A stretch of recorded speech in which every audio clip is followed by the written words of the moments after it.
उस लेवल के तो लीडर है नहीं। बाकी किसी जथेदार विरुद्ध ਜਾਂ किसी लीडर पंजाब के विरुद्ध वो मैं समझना वा कि उन्होंने आपसी लड़ाई है। हुण अकाली दल बादल का विरसा सिंह वलटोया वो इल्ज़ाम ला रहा है कि हरप्रीत जो है वो बीजेपी के हाथों में खेल रहा है, और उसने प्रूफ भी दिए। अमित शाह के साथ उसकी मीटिंगें हुई, और हम भुगतभोगी हैं। हम कैसे ना माने जब हमने, आपको पता है, जब हमारी कमेटी नहीं बन रही थी, सरकार नहीं बना रही थी, तो हमने एक लिस्ट जारी की थी अपनी तरफ से।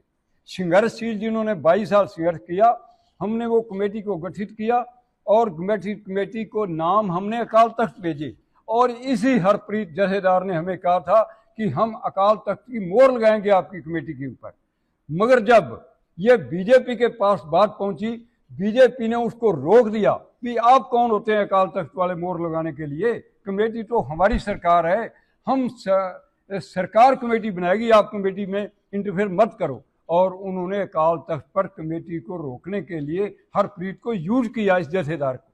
और जथेदार जो है मेरे हिसाब से इसमें कोई दो राय नहीं, वो बीजेपी का एजेंट है, बीजेपी का आदमी है, और वो डर के मारे जो उसने बयानबाजी की है, उसको पता था कि मेरी पोल खुल चुकी है, मैं बीजेपी का गुलाम बन चुका हूं, बीजेपी के कहने से मैं काम करता हूं, और मुझे अब जथेदार से छुट्टी करवा देगा श्रोमणी गुरुद्वारा प्रबंधक कमेटी।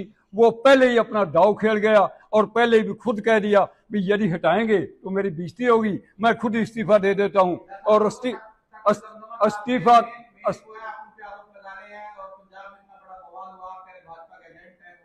मैं कहता हूं भाजपा का एजेंट है, मैं खुद कह रहा हूं। यदि भाजपा का एजेंट नहीं तो अमित शाह के साथ उसने 2 घंटे बंद कमरे में मीटिंग क्यों की?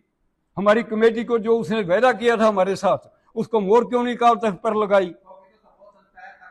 ऐसा ये सारी दुनिया जानती है कि वो बीजेपी के हाथों में खेल रहा है, और इसी वजह से अकाली दल बादल उसको हटाना चाहता था। वो भांप चुका था भी मेरी जथेदारी जा रही है, और वो गेम खेल गया। उनसे पहले ही, हटाने से पहले ही खुद ही इस्तीफा पेश कर दिया, और बाद में भावुक भाषण दे के ऊपर रो के। जथेदार कभी रोया करते हैं क्या? जथेदार तो वो थे जिन्होंने महाराजा रंजीत सिंह को भी कोड़े लगा दिए थे और दरख्त से बांध कर कोड़े लगाए थे। वो जथेदार होते हैं क्या? जो जथेदार रो गया वो इतना कमजोर, हमें जथेदार चाहिए नहीं कौम का। हमें तो वो चाहिए जो सरकार से टकराया जाए, कोई सरकार हो, कि हर अपने काल तख्त की अपनी अहमियत रखने के लिए किसी से भी टकराना पड़े। उस लेवल के तो लीडर है नहीं। बाकी किसी जथेदार विरुद्ध ਜਾਂ किसी लीडर पंजाब के विरुद्ध वो मैं समझना वा कि उन्होंने आपसी लड़ाई है। हुण अकाली दल बादल का विरसा सिंह वलटोया वो इल्ज़ाम ला रहा है कि हरप्रीत जो है वो बीजेपी के हाथों में खेल रहा है, और उसने प्रूफ भी दिए। अमित शाह के साथ उसकी मीटिंगें हुई, और हम भुगतभोगी हैं।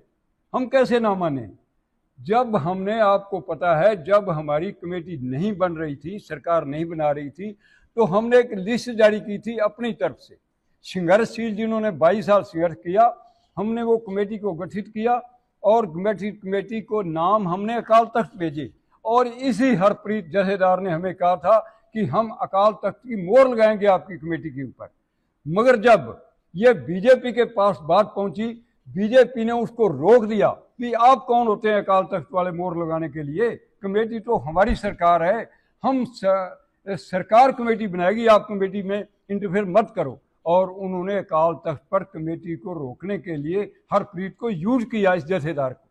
और जथेदार जो है मेरे हिसाब से इसमें कोई दो राय नहीं, वो बीजेपी का एजेंट है, बीजेपी का आदमी है, और वो डर के मारे जो उसने बयानबाजी की है, उसको पता था कि मेरी पोल खुल चुकी है, मैं बीजेपी का गुलाम बन चुका हूं, बीजेपी के कहने से मैं काम करता हूं, और मुझे अब जथेदार से छुट्टी करवा देगा श्रोमणी गुरुद्वारा प्रबंधक कमेटी। वो पहले ही अपना दाव खेल गया, और पहले ही भी खुद कह दिया भी यदि हटाएंगे तो मेरी बेइज्जती होगी, मैं खुद इस्तीफा दे देता हूं। और इस्तीफा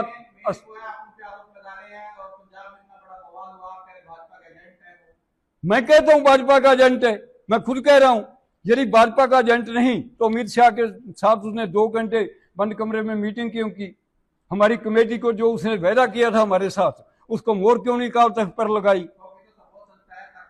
ऐसा ये सारी दुनिया जानती है कि वो बीजेपी के हाथों में खेल रहा है, और इसी वजह से अकाली दल बादल उसको हटाना चाहता था। वो भांप चुका था भी मेरी जथेदारी जा रही है, और वो गेम खेल गया। उनसे पहले ही, हटाने से पहले ही खुद ही इस्तीफा पेश कर दिया, और बाद में भावुक भाषण दे के ऊपर रो के। जथेदार कभी रोया करते हैं क्या? जथेदार तो वो थे जिन्होंने महाराजा रंजीत सिंह को भी कोड़े लगा दिए थे और दरख्त से बांध कर कोड़े लगाए थे।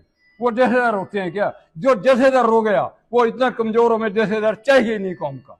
हमें तो वो चाहिए जो सरकार से टकराया जाए, कोई सरकार हो, चाहे हर अपने काल तक तख्त की अपनी अहमियत रखने के लिए किसी से भी टकराना पड़े,